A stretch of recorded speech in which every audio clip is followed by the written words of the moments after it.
మీరైనా లేకపోతే అనిల్ గారు అయినా సరే డబ్బుకి అమ్ముడుపోవడం వల్లనే ఈరోజు ప్రవీణ్ పాడాలది హత్య కాదు యాక్సిడెంట్ అని చెప్పడం జరిగింది. ఒకడు ఎవడో రాస్తాడు 5 లక్షల రూపాయలు తీసుకున్నాడు అని. 5 లక్షల రూపాయలు అనిల్ కుమార్, నా పేరు రాయలేదు, అనిల్ కుమార్ పేరు రాస్తున్నాడు. కాబట్టి నేను చెప్తున్నాను 5 లక్షలు కాదు, 5 పైసా కూడా నేను ముట్టుకున్నది లేదు, అతని దగ్గరకి వెళ్ళింది లేదు, అతనితో ఫోన్లో మాట్లాడింది లేదు. దయచేసి కరుణాకర్ సుగుణకు నాకు ఈ యొక్క ముడి పెట్టకండి. బాగా ఆలోచించి చెప్పండి సమాధానం. నెంబర్ 1, ప్రవీణ్ పాడాల గారు మీకు తెలుసా తెలీదు? తెలుసు. పర్సనల్గా తెలుసా? తెలుసు. ఎప్పుడు? చాలా సంవత్సరాల నుంచి తెలుసు. నా దగ్గర కూడా పిలిపించాను, ముస్లిం డిబేట్ కూడా చేయించాం. ఓకే. మా చర్చిలోనే చాలా మంది ముస్లింలు వచ్చారు. ఆయన పర్సనల్ థింగ్స్ మీకు ఏం తెలుసు అంటారు? పర్సనల్ విషయాలు తెలుసు. ఆయన తాగుతాడా, లేకపోతే తింటాడు, తినే విషయాలు కానివ్వండి, లేకపోతే ఎక్కడికైనా వెళ్ళే విషయాలు కానీ ఏమైనా తెలుసు? వాళ్ళ స్నేహితులందరూ నాకు తెలుసు. పర్సనల్ విషయాలు. హరిహర కళాభవన్లో తలపెట్టినటువంటి ఆ ప్రోగ్రాంకి అజయ్ బాబుని రాకుండా చేయడానికి మీరు 200 నుంచి 300 వరకు సంతకాలు తీసుకుని, అదే అజయ్ బాబు 200 అంటాడు, అభినయ్ దర్శన్ అనే వ్యక్తి 300 మంది సంతకాలు అంటాడు. వాళ్ళ ఇద్దరిలోనే కాంట్రడిక్ట్ ఉంది. అంటే అర్థం ఏంటి? అది శుద్ధ అబద్ధం.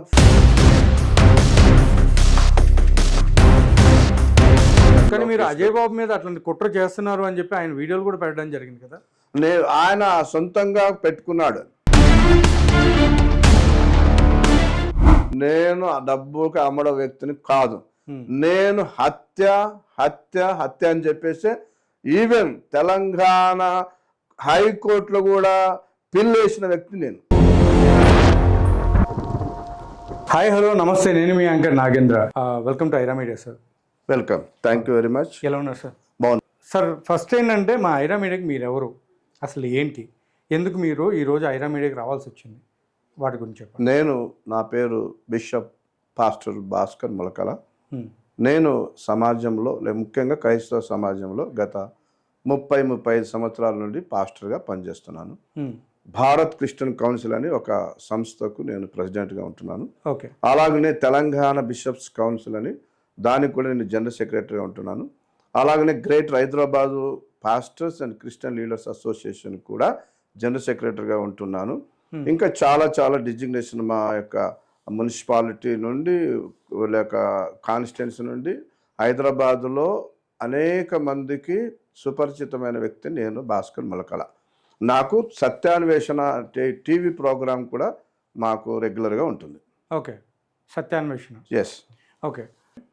అజయ్ బాబు గారు ఏదైతే ఒక ప్రోగ్రాం తలపెట్టారో మన సికింద్రాబాద్లో హరిహర కళాభవన్లో, సో హరిహర కళాభవన్లో తలపెట్టినటువంటి ఆ ప్రోగ్రాంకి అజయ్ బాబుని రాకుండా చేయడానికి మీరు 200 నుంచి 300 వరకు సంతకాలు తీసుకుని, ఫస్ట్ ఆఫ్ ఆల్ అజయ్ బాబు నేను ఎట్టి పరిస్థితుల్లో రాకూడదని కానీ, మీటింగ్ పెట్టకూడదని కానీ చేయలేదు. 200 కాదు కదా, ఏ 20 మంది కానీ 10 మంది కానీ 300. అదే అజయ్ బాబు 200 అంటాడు, అభినయ్ దర్శన్ అనే వ్యక్తి 300 మంది సంతకాలు అంటాడు. వాళ్ళ ఇద్దరిలోనే కాంట్రడిక్ట్ ఉంది. అంటే అర్థం ఏంటి? అది శుద్ధ అబద్ధం, ఫాల్స్ అని నేను కంఠపదంగా వారికి నేను తెలియజేస్తున్నాను. మీకు కూడా తెలియజేస్తున్నాను, మీడియా వారికి కానీ చూస్తున్న మీ అందరికి కూడా. నేను 200 కాదు 300 మందితో సంతకాలు చేసి మరి ఏ పోలీస్ స్టేషన్లో ఇచ్చానో అతను నిరూపించమని నేను ఛాలెంజ్ కూడా చేస్తున్నాను. నిజంగా నేను 200 మంది లేక 300 మంది ఆయన రాకూడదు అని ఒకవేళ నేను నిజంగా అక్కడ పోలీస్ స్టేషన్. కానీ మీరు అజయ్ బాబు మీద అట్లాంటి కుట్ర చేస్తున్నారు అని చెప్పి ఆయన వీడియోలు కూడా పెట్టడం జరిగింది కదా. ఆయన సొంతంగా పెట్టుకున్నాడు. అది దేని కొరకు పెట్టాడు, ఎందుకు కొరకు పెట్టాడు, అది ఆయనకే తెలుసు. అంతేగాని నేను ఒకవేళ అజయ్ బాబు మీద చేయదలిస్తే నేను ఎందుకు అంటే, అలాంటి లీడరో లేకపోతే నాయకుల్లో యవనస్తులు కాబట్టి నేను ప్రోత్సహించాను. మీరు అజయ్ బాబు అంటే అజయ్ బాబు నేను కూడా చాలాసార్లు ఫోన్ చేసి మాట్లాడి, మరి ఆ రోజు కంటే ముందు రోజు కూడా కొంతమంది ఇంట్రడ్యూస్ చేసి మంచి చెయ్యాలని చెప్పే వ్యక్తినే కానీ అలాగ రాకూడదు చెయ్యకూడదని మాత్రం నేను అబ్జెక్షన్ చేసేవాడిని కాను. అంటే ఎప్పుడైనా మీరు అభినయ్ దర్శన్ గారికి కానీ అజయ్ బాబు గారికి కానీ ఎప్పుడైనా ఫోన్ చేసి మాట్లాడడం కానీ కలవడం కానీ ఎప్పుడైనా జరిగిందా? తప్పకుండా నేను ఫోన్లో మాట్లాడడం జరిగింది. ఈవెన్ అజయ్ బాబు ఎప్పుడైతే కిడ్నాప్ అయినాడో ఆ కిడ్నాప్ సందర్భంలో అభినయ్ దర్శన్ చాలా ఇబ్బందుల్లో చాలా కన్ఫ్యూజ్లో ఉన్నప్పుడు నేను చెప్పాను, అజయ్ బాబు క్షేమంగానే ఉన్నాడు, అజయ్ బాబు గురించి నువ్వేమి కంగారు పడకండి. ఒక వ్యక్తి కాన్ఫరెన్స్లు చెప్తే ఇది అజయ్ బాబు క్షేమంగానే ఉన్నాడు అని ఆ దర్శన్కి చెప్పడం జరిగింది. అలాగనే ఆ అజయ్ బాబుని ఎన్నోసార్లు నేను ఫోన్లో కాంటాక్ట్ అవ్వడం జరిగింది. ముఖ్యంగా ఈ కాన్ఫరెన్స్ కొరకు లేక ఈ మీటింగ్ కొరకు నేను నా స్వయాన మరి బిషప్ గారు అని మంచి మర్యాదతో మాట్లాడు, ఈవెన్ ప్రవీణ్ పగడాల సమాధి కార్యక్రమానికి వచ్చినప్పుడు కూడా నేను ఆయనను చూడడం జరిగింది, కలవడం జరిగింది. అంతేగాని నేను వారు తెలియని లేదు, లేక నాకు వాళ్ళు తెలియని వారైతే కాదు. వాళ్ళను ఖచ్చితంగా నేను ఫోన్లో, ముఖ్యంగా అజయ్ బాబును చాలాసార్లు నేను ఫోన్లో మాట్లాడాను. కానీ ఆయన ఏమంటూ నాకు తెలియదు. ఈ ఇద్దరు వ్యక్తులు కూడా, భాస్కర్ బిషప్ అంటేనే ఎవరు తెలియదు. అంతకుముందు ఇక్కడ ఒక విషయం చెప్పాలి, అంతకుముందు రోజు కూడా నేను మార్క్ బాబు అని ఓఫీర్ దగ్గర ఉన్నటువంటి ఆ వ్యక్తి, మేమిద్దరం కాన్ఫరెన్స్లో ఉన్నప్పుడు కూడా బిషప్ భాస్కర్ గారు మాట్లాడుతున్నాను. మరి ఇతరులు మరి మనకు పర్మిషన్ వచ్చిందా ఏది మీటింగ్కి అని అడిగినప్పుడు రెక్లెస్గా అదెందుకు నీకు, లేక అది ఎవరు అడిగేది నన్ను అన్నంతగా చేసి చాలా అవమానపరిచినాడు. ముందు రోజు అది ఎవరిని, మిమ్మల్ని, నన్ను. అది మార్క్ బాబు గారు కూడా సారీ అన్న బిషప్ గారు తర్వాత చెప్పాడు, మరి ఎందుకు అలా మాట్లాడారు నాకు కూడా తెలియదు అన్న, క్షమించన్నా అని మార్క్ బాబు గారు చెప్పగలిగాడు, కానీ అజయ్ బాబు మాత్రం చెప్పలేదు. ఈ యొక్క మరి ముందు రోజు వరకు, రేపు మీటింగ్ అన్న ముందు రోజు వరకు మాట్లాడిన వ్యక్తి ఉదయకాలం నుండి ఆ రోజు అంతా కూడా నాకు ఫోన్లు చేయించి అభినయ్ దర్శన్ కానీ అతను కానీ నా మీద లేనిపోని ఫోన్ కాల్ చేయడం జరిగిందండి. నేను మాత్రం పోలీస్ స్టేషన్కి వెళ్ళి 200 మంది 300 సంతకాలు పెట్టి ఇచ్చింది అయితే లేనే లేదు. మరి ఇప్పుడు ఎట్లా అంటే ఆయన లిటరలీ ఆయన మీద కుట్ర జరుగుతుంది, ఇట్లా కుట్రకు ప్లాన్ చేస్తున్నారు, నన్ను రానివ్వకుండా, ప్రోగ్రామ్ సరిగ్గా జరగకుండా, సజావుగా సాగనివ్వకుండా చేయడానికి ప్లాన్ చేస్తున్నారు అని చెప్పి ఆయన చాలా వరకు వీడియోలు పెట్టడం జరిగింది. అంటే ఇప్పుడు ఆ వీడియోస్లో మీ యొక్క నెంబర్ని కూడా పెట్టి మిమ్మల్ని ఏమన్నా ఇబ్బంది పెట్టడం జరిగిందంటారా, లేకపోతే ఎట్లా? చాలా మంది 100 కాల్స్ వచ్చినాయి.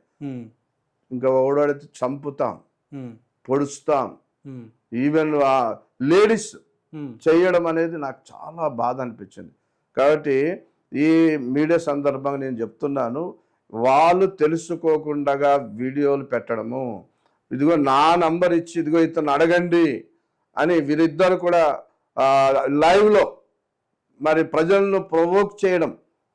చూడండి ఎట్లా ప్రొవోక్ చేశారంటే, భయంకరంగా నన్ను ఏదో ఒక మతోన్మాది లేక మతోన్మాదులతో కలిశాడు ఇతడు, వారితో కలిసి కుట్ర చేస్తున్నాడు అని కరుణాకర్ ఫోటో కూడా, కరుణాకర్ సుగ్న ఫోటో వేసి కూడా యూట్యూబ్లో అసత్య ప్రచారం చేశారండి వీళ్ళు.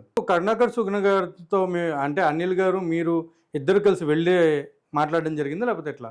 అది అనిల్ కుమార్ గారు ఎప్పుడైతే ప్రవీణ్ పగడాల చనిపోయాడో వెంటనే ఆ ఫేస్బుక్లో యూట్యూబ్లో ఇది అతడు తాగి చనిపోయాడు అని అమార ప్రసాద్, ఏదో ఒక దేశ ద్రోహి లేక దేశానికి పట్టిన చీడ ఒకటి పోయాడని కరుణాకర్ సుగ్న పెట్టాడు. కాబట్టి నేను అనిల్ కుమార్తో కలిసి ఆ స్టూడియోకు ఫస్ట్ టైం వెళ్ళడం జరిగింది. కరుణాకర్ సుగ్న నాకు అంతవరకు, అంటే ఎన్నోసార్లు వీడియోలు చూడవచ్చు కానీ నేను మాత్రం మొదటిసారి చూశాను. అక్కడ కూడా నేను విభేదించాను. వాళ్ళ మాటలకు కానీ, లేకపోతే ఆయన ఆత్మహత్య చేసుకుని ఉండొచ్చు కదా, లేక యాక్సిడెంట్ అయి ఉండొచ్చు కదా అన్నా కానీ లేదు, అది హత్య. అయినా మీరే చేస్తున్నారు, మీరు యూట్యూబ్లో చెప్పే దాన్ని బట్టే అమార ప్రసాద్ నువ్వు చేసిన దాన్ని బట్టే మీడియా కూసింది. ఆ కూసిన కూతలే ఆ పోలీసు వారు కూడా చెప్పడం జరిగిందని చాలా కంఠాపదంగా నేను వాళ్ళ ఛానల్లో చెప్పాను. ఇంకొకసారి ఆర్టీ వాళ్ళు కూడా అక్కడ అకస్మాత్తుగా వాళ్ళు పిలిచారు, నాకు తెలియదు. అక్కడ కూడా నీ సంగతి, నీ రిలీజన్ అనేది నువ్వు చూసుకో, కానీ మాకు మాత్రం మా వెంబడి రావద్దు, మా విషయాలు తీయొద్దని చెప్పి. కాబట్టి ఇక్కడ ఒక మాట చెప్తాను, కరుణాకర్ సుగుణ అనిల్ కుమార్కు లేకపోతే నాకు డబ్బులు ఇచ్చి లేకపోతే డబ్బులకు అమ్మడపోయినాడు అని మీరిద్దరు కూడా అమ్ముడుపోయారు అనే కదా అందరికీ తెలిసింది. ఇది మళ్ళొకసారి చెప్తున్నాం, నేను పర్సనల్గా మాత్రం ₹1 కాదు కదా అని ముఖము ఒక్కసారి చూసినా, తర్వాత ఆర్టీఓలో చూసిన, ఈ 2 సార్లు కానీ ఈవెన్ నా దగ్గర అతని ఫోన్ నెంబర్ కూడా లేదు. కరుణాకర్ సుగుణ అనే కాదండి, ఇక్కడ ఏంటంటే మీరైనా లేకపోతే అనిల్ గారు అయినా సరే డబ్బుకి అమ్ముడిపోవడం వల్లనే ఈరోజు ప్రవీణ్ పాడాలది హత్య కాదు యాక్సిడెంట్ అని చెప్పడం జరిగింది అని మాట్లాడుతున్నారు. దానికి మీరేమంటారు? లేదు, నేనైతే పర్సనల్ నా విషయం చెప్తాను. నేను ఆ డబ్బుకి అమ్మడం వ్యక్తిని కాదు. నేను హత్య హత్య హత్య అని చెప్పేసి ఈవెన్ తెలంగాణ హైకోర్టులో కూడా పిల్ వేసిన వ్యక్తి నేను. రిట్ పిటిషన్ వేసి మరి ఇది హత్యగానే భావించండి అని జడ్జి గారిని కూడా నేను ప్రాధేయపడడం జరిగింది. అంతేగాని దానికోసం డబ్బుల కొరకు వెళ్ళి ఒకడు ఎవడో రాస్తాడు 5 లక్షల రూపాయలు తీసుకున్నాడు అని. 5 లక్షల రూపాయలు అనిల్ కుమార్, నా పేరు రాయలేదు, అనిల్ కుమార్ పేరు రాస్తున్నాడు. కాబట్టి నేను చెప్తున్నాను 5 లక్షలు కాదు 5 పైసా కూడా నేను ముట్టుకున్నది లేదు, అతని దగ్గరకి వెళ్ళింది లేదు, అతనితో ఫోన్లో మాట్లాడింది లేదు. దయచేసి కరుణాకర్ సుగుణకు నాకు ఈ యొక్క ముడి పెట్టకండి. ఈ విషయంలో అజయ్ బాబు, అభినయ్ దర్శన్ క్షమాపణ చెప్పాల్సిందే. నేను ఎట్టి పరిస్థితుల్లో వారితో సంబంధం లేదు. మీకు అజయ్ బాబు అండ్ అభినయ్ దర్శన్ క్షమాపణ చెప్పాలంటారు ఇప్పుడు? ఖచ్చితంగా చెప్పాలి. ఓకే. ఎందుకంటే నాదొక ఇమేజ్, ఒక మంచి క్యారెక్టర్. నాకు ఒక 1000 మంది చర్చి సభ్యులు కలిగిన వ్యక్తి నేను. ఆదివారం 3 ఆరాధన జరుగుతాయి. ఎంతో మందిని వారి కాంటాక్ట్లో ఉన్న వ్యక్తిని నేను. ఒక బిషప్ అనే హోదా కలిగిన వ్యక్తిని. ఇంకో విషయం చెప్పాడు అక్కడ, బిషప్ అంటే 1000 రూపాయలు 10,000 రూపాయలకు సర్టిఫికేట్ కొనుక్కున్న ఈ దొంగ బిషప్ లేక దొంగ పాస్టర్లు. అజయ్ బాబు, నువ్వు చూస్తుంటే నువ్వు వెంటనే పాస్టర్లకు, అభినయ దర్శన్ నువ్వు కూడా పాస్టర్లకు కానీ బిషప్లను నువ్వు పేరు ఎత్తారు కాబట్టి వారికి ఖచ్చితంగా నాకు కూడా మీరు క్షమాపణ చెప్పాలి. ఒక బిషప్ అంటే నేను ఏదో ఆశ అల్లాటప్పలాగా లేక ఇంకా ఎవరోలాగా నేను కాలేదు. నేను స్వయాన చక్కగా అనేక మంది ఆంధ్రప్రదేశ్లో ఉన్న ఆ గవర్నమెంట్ వారు కూడా నా యొక్క బిషప్ కాన్స్క్రేషన్కి వచ్చారు, నా బిషప్ పట్టాభిషేకానికి వచ్చారు. మైనారిటీ నుండి అధ్యక్షుల వారు ఇక్కడ కూడా వచ్చారు. అనేక మంది మంచి ఉద్దేశంతో నన్ను బిషప్గా అభిషేకం పొందిన వ్యక్తిని మీరు అనవసరంగా లేనిపోని మాటలు మాట్లాడారు. కాబట్టి ఆ విషయంలో కూడా మీరు తప్పగా క్షమాపణ చెప్పాల్సిందే. క్రైస్తవుల మేలు కోసం ఏమైనా ప్రోగ్రామ్స్ ఏమైనా చేశారా? చాలా చేశానండి. ఆ వీడియోలో వాళ్ళు అంటారు 2 నెలలు చేసి చూపించు, ఒక ప్రోగ్రామ్ చేసి చూపించు అంటే మీరు ఎవరినైనా అడగండి. హైదరాబాద్ సికింద్రాబాద్ లో బిషప్ భాస్కర్ ములకల క్రైస్తవులకు సంబంధించిన ప్రోగ్రామ్స్ ఏమైనా చేశారంటే చాలా చేశానండి. ముఖ్యంగా క్రిస్మస్, న్యూ ఇయర్, లేకపోతే ఈ మట్టల ఆదివారం, తర్వాత ఈ ఫాస్టింగ్ ప్రేయర్స్, ఇవన్నీ జరిగించడానికి నేను గవర్నమెంట్ ఆఫ్ ఇండియా లేకపోతే గవర్నమెంట్ ఆఫ్ తెలంగాణ డీజీపీ వారి నుండి ప్రతి సంవత్సరం ప్రతి ప్రోగ్రాంకి మొత్తం తెలంగాణ రాష్ట్రం అంతా మేము సభలు చేసుకోవాలి, లేక ఈ మీటింగ్ జరిగించాలి, ఈ పండుగలు జరిగించాలని నేనండి పర్మిషన్ తీసుకొచ్చి ప్రతి క్రైస్తవునికి మేలు చేసిన వ్యక్తిని. అలాంటి వ్యక్తిని వీరు బ్లేమ్ చేయడం అనేది చాలా పొరపాటు నేను తెలియజేస్తున్నాను. మరి అలాంటప్పుడు క్రైస్తవుల మీద జరిగేటువంటి దాడులను ఇప్పటివరకు మీరు ఏమైనా ఖండించారా? ప్రతి దాడి వెనకాల నేను ఉంటా. ఫస్ట్ నేనే అక్కడికి వెళ్తా. నేను ఒక బిషప్ అయ్యుండి కూడా, అంటే ప్రతి క్రైస్తవుడి మీద దాడి జరగడానికి దాడి వెనకాల మీరు ఉంటారా? ప్రతి క్రైస్తవునికి దాడి జరిగిన వెంటనే ఎవరు స్పందించి అక్కడికి వెళ్ళి వారి పరామర్శించి వీలైతే పేపర్లు కూడా వేస్తా. ఈవెన్ అజయ్ బాబు గుర్తుపెట్టుకోవాలా, అజయ్ బాబు అరెస్ట్ అయినప్పుడు ఫస్ట్ వ్యక్తిని పేపర్లో కూడా ఇచ్చాను. పేపర్లో ఆయన యొక్క అరెస్టును ఖండించిన వ్యక్తిని నేను. ఏ వ్యక్తి కూడా ఖండించలేదు, కానీ నేను అంటే క్రైస్తవులకు మేలు చేసిన, క్రైస్తవేత అంటే దైవ సేవకులకు మేలు చేసిన ఎవరైనా అడగొచ్చు. మీరు ఎంత వారినైనా మీరు అడగొచ్చు. ఖచ్చితంగా అనేక కార్యక్రమాలు, మహాసభలని లేక స్వస్థ సభలని, క్రైస్తవులకు ఈ మెడికల్ క్యాంప్స్ అని, క్రైస్తవులకు ముఖ్యంగా ఫెస్టివల్స్కు అన్ని పర్మిషన్ తీసుకొచ్చే వ్యక్తిని నేనండి. ఓకే. అయితే ఇప్పుడు చాలా వరకు హైదరాబాద్లో ఎంతోమంది పెద్ద పాస్టర్లు అని మాట్లాడుతూ ఉంటారు. ఇప్పుడు అసలు మీరు ఎవరో కూడా తెలియదని మాట్లాడుతున్నారు. కానీ హైదరాబాద్లో ఉన్న కొంతమంది పాస్టర్లకు కానీ పెద్దవాళ్ళకి కానీ మీరు తెలుసా? ఎస్, ఎవరెవరికి తెలుసు? మంచి నాకు వ్యక్తిగతంగా doctor P Satish Kumar Calvary temple వారే మా సంఘాన్ని ఓపెన్ చేశారు. కింద సంఘం ఏర్పాటు చేస్తే ఆయన ఎక్కడికి రాడు, ఎన్నో లక్షల మంది సంఘ సభ్యులు కలిగిన ఆ వ్యక్తి నేను కలిసి మా సంఘంలోనే ఆయన ఓపెన్ చేసిన వ్యక్తి. అంత మాత్రమే కాదు, నేను పైన ఫస్ట్ ఫ్లోర్ కట్టాను, ఇంకొక చర్చి దాని పైన వేశాను. అది డాక్టర్ పిజే స్టీఫెన్ పాల్ గారు, ఆయన కూడా అందరికీ తెలుసు. అలాగున నా సభలకు పెద్ద స్పీకర్లు అనే వారు ఎవరైతే ఉన్నారో వారందరిని తీసుకొచ్చి వాక్య సందేశాలు ప్రజలు వినిపించిన వ్యక్తిని, ఏకైక వ్యక్తిని, వాళ్ళకు పర్సనల్గా నేను తెలుసు. డాక్టర్ ఈవెన్ శ్యామ్ కిషోర్ కూడా నాకు తెలుసు. తర్వాత దహించదగిన థామస్ గారు తెలుసు. ఈవెన్ జాన్ వెస్లీ, ఇద్దరు జాన్ వెస్లీకి తెలుసు. నేను ఎవరైతే పెద్దవాళ్ళు అని మీరు ఒకవేళ టాప్ 10 అనుకున్నా నాకు పర్సనల్గా వాళ్ళు తెలుసు అండి. అంత అంటే నాకు వారికి ఉన్న సంబంధాలు అలాంటివి. పర్సనల్గా తెలుసు అంటే వాళ్ళు చేసేటువంటి ఏదైతే చీకటి కోణాలు ఉంటాయో అవి కూడా మీకు తెలుసు అంటారా? పర్సనల్గా అంటే ఆధ్యాత్మిక విషయాలే, చీకటి కోణాలకు నేను వెళ్ళదలుచుకోలేదు. వాటికి మాత్రం బాధ్యులు మీరు కాదు అంటారు. వాటికి ఇప్పుడు చీకటి కోణాలు వాళ్ళు వెలుగులోకి వస్తాయి. బైబిల్లో ఉంది, రహస్యమైనది ఏది కూడా దాగదు. ఆ చీకటి కోణాన్ని దేవుడే బయట పెడతాడు. చీకటి కోణాలు అయితే వారు అంత పెద్దవారు కారు. చీకటి కోణాలు చేస్తే 10 మందికి సహకారంగా ఉండరు. చీకటి కోణాలు చేస్తే మేలుకరంగా ఉండరు అని నా అభిప్రాయం. ప్రవీణ్ పగడాల విషయంలో ఇప్పటివరకు జరిగినటువంటి ఏదైతే విషయాలు జరుగుతున్నాయి ఇప్పుడు, సో దాని గురించి మీ కార్యాచరణ ఏంటి అండ్ ఏం చేశారు, ఏం చేయబోతున్నారు? ఇంకా ప్రవీణ్ పగడాల చనిపోయిన వెంటనే ఎవరైతే ఫేస్బుక్లో, యూట్యూబ్లో లేకపోతే ఇలాగా మాట్లాడారో మొదట్లో నిజంగా ఏమైంది అనుకున్నాం, కానీ తర్వాత అది హత్య అని తెలిసిన వెంటనే మొట్టమొదటి వ్యక్తిని తెలంగాణ హైకోర్టులో నేను పిల్లి వేశాను. మీరు ఏ విధంగా మీరు అది హత్య అని చెప్తున్నారు? ఏ విధంగా హత్య అంటే దానికి చాలా కారణాలు ఉన్నాయి. అంటే ఇప్పుడు పోలీసు వారు 300 నుంచి 400 కెమెరాల నుంచి మళ్ళీ 600 కెమెరాల వరకు కూడా మొత్తం అంతా కూడా చెక్ చేసిన తర్వాత ఆయన ఎక్కడెక్కడ కనిపించారో అన్ని చూపించడం జరిగింది. ఓకే, రీసెర్చ్ చేసిన తర్వాత మొత్తం అంతా చెప్పడం జరిగింది. దాన్ని మీరు ఎందుకు వ్యతిరేకించి మాట్లాడుతున్నారు? ఎందుకు వ్యతిరేకిస్తున్నామంటే ప్రవీణ్ పగడాల ఇంట్లో నుండి బయటికి వెళ్ళేటప్పుడు నాకు స్వయాన తెలుసు, వారి యొక్క ఫ్రెండ్స్ ద్వారా కానీ ఇతర వారి ద్వారా తెలుసు, భార్య ఖచ్చితంగా బయటికి వెళ్ళి సాగనంపుతుంది. ఆ యొక్క CCTV ఫుటేజ్ బయట పెట్టమని. తర్వాత ఆయన ఈ 12 గంటలు ప్రయాణం చేశాడే, ఎక్కడ కూడా ఆయన ఫేస్ను కానీ లేకపోతే ఆయన నీళ్లు తాగినట్టు కానీ భోజనం చేసినట్టు కానీ ఒక్క పిక్చర్ కూడా లేదండి.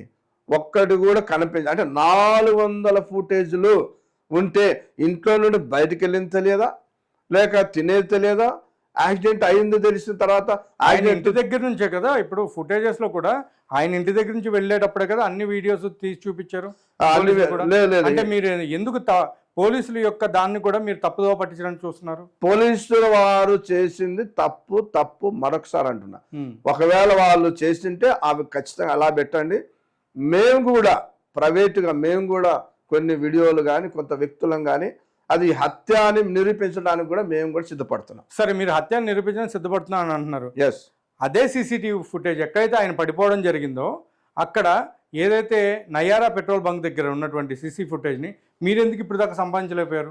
ఇప్పుడు మనము స్వయాన వెళ్తే మనకి ఇస్తారా? అదే నేను అడుగుతున్నాను. ఇప్పుడు మీరు ఇన్ని ఫుటేజెస్ ఇన్ని ఉన్నాయని మీరు మాట్లాడుతున్నారు, వెళ్ళండి, మేబీ ఇవ్వకపోవచ్చు. ఇద్దరుగా వెళ్తే నేను ఒక గ్రూప్ గా వెళ్ళి మాట్లాడుకుని లీగల్ ప్రొసీడ్ అవుతున్నాను. తెలంగాణ హైకోర్టులో ఉన్న ఫుటేజ్ కాస్త పోయిద్ది. అవును, ఆల్రెడీ మేము ఒకసారి సర్వే చేసినాం. మా వ్యక్తులు వెళ్ళారు, ఎక్కడెక్కడ కింద పడ్డాడో, ఎక్కడెక్కడ ఏ మందు కొన్నాడో అని ఒకవేళ డూపుని పెట్టి కూడా చేసినారని నేనైతే అది చెప్తున్నాను. అయితే ప్రవీణ్ పగడాల అసలు త్రాగుడని అలవాటే లేదు. ఒకవేళ తాగినట్టు ఇప్పుడు 600 సిటీస్ ఒక్కసారి సీసీ పెట్టుకొని తాగినట్టు కనపడదా? ఇప్పుడు నేను మిమ్మల్ని అడిగే క్వశ్చన్లు 2 చాలా ఇంపార్టెంట్, బాగా ఆలోచించి చెప్పండి సమాధానం.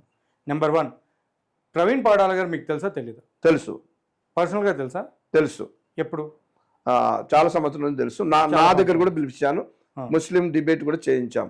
ఓకే, మా చర్చిలోనే అన్ని చాలా మంది ముస్లింలు వచ్చారు. ఆయన పర్సనల్ థింగ్స్ మీకు ఏం తెలుసు అంటారు? పర్సనల్ విషయాలు తెలుసు. ఆయన తాగుతాడా, లేకపోతే తింటాడు, తినే విషయాలు కానివ్వండి, లేకపోతే ఎక్కడికైనా వెళ్ళే విషయాలు కానీ ఏమైనా వాళ్ళ తెలుసు స్నేహితులందరూ నాకు తెలుసు అయ్యా, నేను పర్సనల్ చెప్తున్నా. విషయాలు? వాళ్ళ సిస్టర్స్ అనబడే వాళ్ళు, వాళ్ళ ఫ్రెండ్స్ అనబడే వాళ్ళు క్లోజ్గా మొట్టమొదట ఈ సీతాఫల్ మండి ఇక్కడ ఏదైతే ఆ కడప నుండి వచ్చి ఇక్కడ చేశారో ఆ దగ్గరలో ఉండి కలిసిమెలిసి ఉన్న ఫ్రెండ్ కూడా నాకు తెలుసు. చాలా దగ్గర స్నేహితులు చెప్పేది అసలు ఆయనకు త్రాగుడు అలవాటు. ఇదే దగ్గర ఫ్రెండ్స్ గురించి నేను మాట్లాడాలనుకుంటున్నాను. అదే దగ్గర ఫ్రెండ్స్ అయినా ఎవరైనా కానీ వాళ్ళకి ప్రవీణ్ పాడాలకి థ్రెటనింగ్ ఉంది, థ్రెటనింగ్ కాల్స్ వస్తున్నాయి అని తెలుసా తెలీదా? తెలుసు. తెలిసినప్పుడు వాళ్ళు ఎందుకు పోలీస్ దగ్గరికి వెళ్ళి ఈయన గురించి అంటే ఈయన తీసుకుని వెళ్ళి ఇలా థ్రెటనింగ్ కాల్స్ వస్తున్నాయనేసి కేసు ఎందుకు పెట్టలేకపోయారు? పెట్టారు. ఎవరు పెట్టారు? వాళ్ళే పెట్టారు. ఎప్పుడు పెట్టారు? ఆయన ఒక నెల ముందే, చనిపోవడానికి ముందే కేసు పెట్టారు. మరి అది ఇప్పటి వరకు బయటకు ఎందుకు రాలేదు. అది పోలీసు వారు పట్టించుకోలేదు. ఈవెన్ క్రైస్తవ సమాజం కూడా పట్టించుకోలేదు. ఒకనొక టైంలో క్రైస్తవులందరూ కూడా ఇప్పుడు మీరు ఒక మొత్తం ఒక సంస్థకి పెద్ద అని మీరు చెప్తున్నారు, ప్రెసిడెంట్ అని చెప్తున్నారు. అలాంటప్పుడు ఎంతోమంది క్రిస్టియన్స్ ఎవరైతే ఉన్నారో వాళ్ళందరినీ కూడా ముందు ఈ విధంగా జరుగుతుంది, ప్రవీణ్ పాడాల మీద ఇట్లా జరుగుతున్నాయి, సో మనందరం కూడా ఆయన్ని సేవ్ చేసుకోవాలో రక్షించుకోవాలో లేకపోతే ఏదో ఒక విధంగా ఆయన్ని జాగ్రత్త పరచాలి అని చెప్పి మీరు ఎందుకు అనుకోలేదు? అండ్ ఎందుకు ముందస్తు చర్యలు తీసుకోలేకపోయారు? ఎందుకు జరగలేదంటే ఆయన చాలా కాన్ఫిడెన్షియల్గా ఉన్నాడు. ఏమని కాన్ఫిడెన్షియల్గా ఉన్నాడంటే ఆయన యొక్క నివాసం కూడా చాలా మందికి తెలియదు. ఎందుకంటే ఆయనకు తెలుసు థ్రెట్ ఉందని తెలుసు. ఒకవేళ మాలాంటి లేక ఇతరులైన వాళ్ళు వెళ్ళి ఆయన రెప్చర్ చేస్తే ఆయన ఉండే నివాస స్థలం కూడా సీక్రెట్గా ఉన్నాడు. ఇంకొక విషయం కూడా తెలిసింది, ఆ సీక్రెట్ ప్లేస్లో నుండి ఆ కమ్యూనిటీ మీటింగ్ జరుగుతుందంట. ఆ కమ్యూనిటీ మీటింగ్లోకి వెళ్ళాడు. అప్పుడు చూశారు, ఓహో ఇతడు ఇక్కడ అంటే ఎవరో కొత్త వ్యక్తి అన్నట్టు. అంటే నేనేం చెప్తున్నా అంటే ముందే ఆయనకు థ్రెట్ ఉందని తెలుసు అందరికి, అంటే ముఖ్య స్నేహితులకు తెలుసు, చాలా మటుకు ఆయనకు కూడా ఆయనకు తెలుసు. కానీ అదే ముఖ్య స్నేహితులకి ఆయన తాగుతాడు అని తెలుసు. తాగడు. వాళ్ళు కంటాపదం మన వెస్లీ డిగ్రీ పీజీ కాలేజీలో ఒక పెద్ద మీటింగ్లో చెప్పారు. స్నేహితులు స్నేహితులు పక్కన రోజు తిరిగి ఆయనతో ఉండేటువంటి స్నేహితులే ఆయన త్రాగడని ఖచ్చితంగా. వెస్లీ గారు అని చెప్పేసి రాజమండ్రిలో ఒకరు ఉన్నారు. ఇప్పుడు వాళ్లే స్వయంగా ఏదో 10 లక్షల కోసం దేనికోసం ఆయన్ని చంపించడం జరిగిందని చెప్పి రాజ్ బోడా అనేటువంటి ఒక యుఎస్లో ఉండే పర్సన్ కమెంట్ చేయడం జరిగింది. ఒక వీడియోనే పెట్టాడు ఆయన. సో మరి దానికి మీరేం చెప్తారు? నేను ఖచ్చితంగా చెప్పాలి, క్రైస్తవులు కాదు, క్రైస్తవ్యుల మధ్యలో ఉన్నటువంటి వాళ్లే చేశారు అని చెప్పి ఆల్రెడీ ఆయన బయట పెట్టడం జరిగింది. ముందులో ఏమో లేదు ఇది మతోన్మాదులు చేశారు లేకపోతే హిందువులు చేశారు అని చెప్పేసి చెప్పడమే కాకుండా ఒక రేంజ్లో వదలగొట్టారు. ఇప్పుడు వెస్లీ గారు మీద ఈ యొక్క ఏదైతే అపవాదాలు పడినాయో మరి దాని గురించి ఎందుకు మాట్లాడలేదు? ఇప్పుడు ఆయన రాజుబోడ చేసింది కేవలం ఎవరో మెసేజ్ పెడితే దాన్ని చదువుతున్నాడు. అదే విధంగా రాజబోడ కూడా ఎన్ని రోజులు చేసి మీరు ఎందుకు అప్పుడు సపోర్ట్ చేసి ఇప్పుడు వచ్చి ఇట్లా మాట్లాడుతున్నారు? రాజుబోడ మైండ్ మారింది. రాజబోడ మైండ్ మారింది ఎందుకంటే ఇదే అండి చెప్తా వినండి. చెప్పండి. వెస్లీ గారు ఎంత మంచివారో మాకు తెలుసు. ఎందుకంటే పర్సనల్గా నేను 15 సంవత్సరాల క్రితటనే జాన్ వెస్లీ గారికి ఒక రేంజ్లో అంత పెద్ద మీటింగ్స్ జరిపించేవాడిని నేను ఇక్కడ హైదరాబాద్లో. ఆ పర్సనల్గా వాళ్ళ వివాహమైన కానీ తెలుసు. వెస్లీ అట్లాంటి వ్యక్తి కాదు. నేను కూడా తీవ్రంగా ఖండిస్తున్నా. ఎందుకంటే అలాంటి ప్రవీణ్ పగడాల ఎంత గొప్పవాడో అలాగ గొప్ప వ్యక్తి కాబోతున్నాడు లేక అవుతున్నాడు కాబట్టి ఈ జాన్ వెస్లీని తొక్కాలి అని ఒక కుట్ర కోణంతో చేస్తూ ఉన్నారు. ఇది కూడా అనుకోవచ్చుగా, రాజమండ్రిలో ఆయన కట్టేటువంటి ఏదైతే బైబిల్ మిషనరీ కాలేజ్ ఉందో దానివల్ల వాళ్ళకి ఏదైనా ఫైనాన్షియల్గా ఏదైనా దెబ్బ తగులుతుంది, లేకపోతే సంఘానికి పరంగా అంటే సంఘస్థులు ఎవరు కూడా వాళ్ళ సంఘాలకి రారు అని చెప్పేసి ఆ దెబ్బ వల్ల వాళ్ళు ఏమైనా చేశారు అని చెప్పి రాజ్బోడ ఏదైతే కామెంట్స్ చేశారో అదే నిజమని నమ్మొచ్చుగా. మరి ఆయన అంటే ఇప్పుడు వీళ్ళు క్రిస్టియన్ అయిపోయారు కాబట్టి వీళ్ళని సేవ్ చేయాలి అంతేనా? అట్లేం లేదు, మాత్రం ఒప్పుకోరు. నిజం కాదు. ఆ ఎట్టి పరిస్థితి దానికి సంబంధం లేదు. ఎందుకంటే బైబిల్ కాలేజ్ అది. ఆయన హిందువులకు కూడా సంబంధం లేదని చెప్తున్నారు కదా, మతోన్మాదులు హిందువులు అని చెప్పి కరుణాకర్ గారి పేరు, లలిత్ గారి పేరు, అండ్ హమారా ప్రసాద్ గారి పేరు, అండ్ రాధా మనోహర్ దాస్ గారి పేరు, వీళ్ళందరి పేర్లు చెప్తున్నారు కదా. మరి వాళ్ళందరి పేర్లు చెప్పినప్పుడు మరి ఇక్కడ కూడా వీళ్ళ పేరు చెప్పినప్పుడు వీళ్ళని కూడా మీరు క్వశ్చన్ చేయాలి కదా. మరి వాళ్ళందరి పేరు ఎందుకు చెప్పాము? ఇప్పుడు చనిపోయిన వ్యక్తిని పోస్ట్ మార్టం కూడా కాలేదు, లేక వివరంగా చెప్పలేదు పోలీసులు, నువ్వు ఎక్కడ చెప్తావు తాగి పడేసి వాడు తాగి చనిపోయాడని? ఈ విధంగా అయితే అజయ్ బాబు గారు ఆయన మీటింగ్లో ఇలా మీ గురించి ఇలా చెప్పి వాళ్ళు మీటింగ్ని ఆపేశారు, వీళ్ళు ఇలా 300 మందిని కేసు పెట్టారు అని చెప్పేసి చెప్పారు. అదేవిధంగా ఇక్కడ కూడా జరిగి ఉండొచ్చు కదా. ఇప్పుడు ఏ విధంగా అయితే మీరు చెయ్యకపోయినా కానీ ఇక్కడ చేసినట్టు ఒక వీడియో పెట్టారు, మీరే మాట్లాడుతున్నారు. అదేవిధంగా అక్కడ జరిగింది, ఆ జరిగిన దాన్ని వీళ్ళు ముందే పసిగట్టి ఏమైనా పెట్టుండొచ్చు అని మీరెందుకు అనుకోలేకపోయారు అట్లా? అంటే ఈ మీటింగ్ విషయం వేరు, అక్కడ ఒక వ్యక్తి మరణించాడు, చనిపోయిన వ్యక్తిని తాగుబోతాడు చచ్చిపోయినట్టు ఎట్లా ఇస్తామని? అది దానికి దీనికి ఏం టాలీ? చాలా ఉంది. ఎందుకంటే ఈవెన్ ఎక్కడైనా కానీ అక్కడైనా కానీ వచ్చిన ఇన్ఫర్మేషన్ మీ యొక్క ప్రమేయం లేకుండానే, ఇప్పుడు వాళ్ళ ప్రమేయం లేకుండానే వాళ్ళు గెస్ట్ చేసి చెప్పిన విషయమే, ఇక్కడ కూడా మీ యొక్క ప్రమేయం లేకుండానే అజయ్ బాబు గారు చెప్పినటువంటి విషయమే. అంతేగాని నేను ఆ విధంగా టాలీ చేసినాను కానీ హత్య లేకపోతే మర్డర్ దాని గురించి మాట్లాడట్లేదు. నేను టాలీ చేసేది ఈ విషయం. ఇక్కడ ఈయన చెప్పి చేసింది రాంగ్ అంటే వాళ్ళు చేసేది రాంగ్ అని మేము చెప్పొచ్చు, ఈ కరెక్ట్ అయ్యి ఉంటే వాళ్ళు చేసేది రాంగ్ అని మనం చెప్పొచ్చు. మరి ఇప్పటి వరకు అయినా కనీసం కరుణాకర్ సుగుణ, అమారా ప్రసాద్ మేము ఒట్టి అన్నాము అనొచ్చు కదా, లే దానికే కట్టుబడి ఉన్నారు. అవును తాగేసి చనిపోయాడు, వీడియోస్ లో కూడా అదే కదా బయటకు వచ్చింది. మరి అట్లా అది పోలీసు వారు మొదట కూడా అసలు చెప్పనే లేదు. ఇదేదో యాక్సిడెంట్, ఎర్రన్ కారు పోయింది, 4 కార్లు పోయినాయి, ఇదిగో చూస్తున్నాం, వాళ్ళు పట్టుకుంటున్నాం. మొదట ప్రిలిమినరీ వైట్ కార్ ఒకటి ఫాలో అవుతుంది కొట్టడం కూడా జరిగింది. అవును, తర్వాత చూస్తే ఆ వైట్ కార్ ఎప్పటి నుంచో ఉన్న ప్లేస్ అది. వైట్ కార్ ఒక్కటే దాని అన్ని చోట్ల ఫాలో అవుతా ఉంది. అది రాంగ్ అండి. అదే చెప్తున్నాను. ఈ విధంగా చెప్పాలంటే మరి క్రైస్తవుల్ని గొర్రెలు అనేసి ఎవరైతే సంబోధిస్తున్నారు, బాధ పెడుతున్నారు, అంటున్నారు, మమ్మల్ని తక్కువగా చేసి మాట్లాడుతున్నారంటే మరి ఎందుకోసం కదా గొర్రెలు అనేది. మరి గొర్రెలు అంటే అయ్యా గొర్రెలు అనేది 2 రకాలు ఉంది. యేసు ప్రభు నమ్మి ఆయన కాపరని ఆయన వెంబడించిన వారు గొర్రెలని అంటున్నారు కాబట్టి వీళ్ళు వ్యంగ్యంగా అంటున్నారు. మంచిగా అంటే పర్వాలే, మంచి వ్యక్తులు మంచి ప్రభావం, కానీ ఒక వ్యంగ్యంగా అంటే వ్యంగ్యంగా అంటే ఇప్పుడు సపోజ్ ఇక్కడ చూసుకుంటే, కాబట్టి ఈ విషయంలో నేను ఒక విషయం చెప్పాలనుకున్నాను. ఎవరైనా కానీ ఇలాంటి మత సంబంధమైన విషయాలు ఎత్తి క్రైస్తవులను ఒకలాంటి ఆందోళన గురి చేసే వాళ్ళను, యూట్యూబ్ వాళ్ళని, ముఖ్యంగా ఈ మతోన్మాదులనే మత పిచ్చి ఉండి ఈ బైబిల్ని లేకపోతే యేసు ప్రభుని ద్వేషించే వారందరినీ మరి వారిని ఖచ్చితంగా యూట్యూబ్లో తొలగించాలని నేనే గవర్నమెంట్కి చెప్పాలనుకుంటున్నా, నేనే కేసు చేయాలనుకుంటున్నా. అది ఒకవేళ ఈవెన్ మా క్రైస్తవత్వంలో కూడా ఎవరైనా హిందూ అంటే ఇప్పుడు రాధా మనోహర్ దాస్ గారు లాంటి వాళ్ళు లేకపోతే వేరే అదర్స్ వాళ్ళు అనేది వాళ్ళని మీరు ఏమి చేయలేక ఇప్పుడు యూట్యూబర్స్ మీద పడి వాళ్ళని తక్కువ చేసి వాళ్ళ యొక్క ఏదైతే ఛానల్స్ ఉన్నాయో అవి పోగొట్టాలని మీరు అనుకుంటున్నారా? వాళ్ళని ఏం చేయలేక ఇట్లా చేయాలనుకుంటున్నారు. వాళ్ళ పేరు పెట్టే చేస్తాం. ఓకే, యూట్యూబ్ అంటే మీ యూట్యూబ్ ఇంకా యూట్యూబ్ మంచిగా ఉన్నాయి, మంచి న్యూస్ ఉన్నాయి, మంచి విషయాలు చేయండి.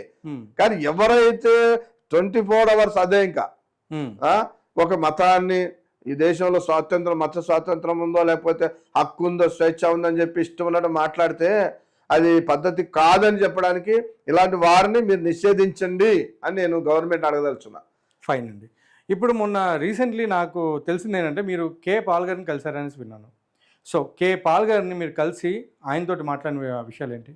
కే పాల్ గారు కలిసి మనమంతా ఒకటి కావాలి, ఏకం అవుదాం, భాస్కర్ గారు మీరు ముందు ఉండండి, మరి మన వారిని అందరినీ ఒక గూటి కింద తీసుకొద్దాం, ఒక ఐక్యత కింద తీసుకొద్దాం.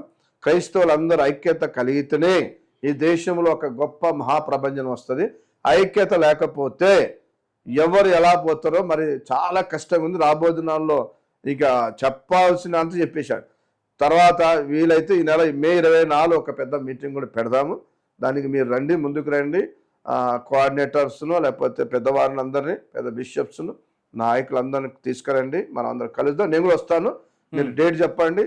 24 లోపల మనందరం కలుసుకుందాం, ఒక ప్రభంజనం వెళ్దాం. తర్వాత ఈ విషయాలు కూడా మాట్లాడుకున్నాం. హైకోర్టులో, తెలంగాణ హైకోర్టులో ఏం జరిగింది, నేను వేసినటువంటి దాని గురించి, ఆయన అక్కడ వేసినటువంటి విషయాలు అయితే ఒకటి మేము కలిసి ముందుకు వెళ్దాము అనేది ఒక మాట్లాడుకున్నామండి.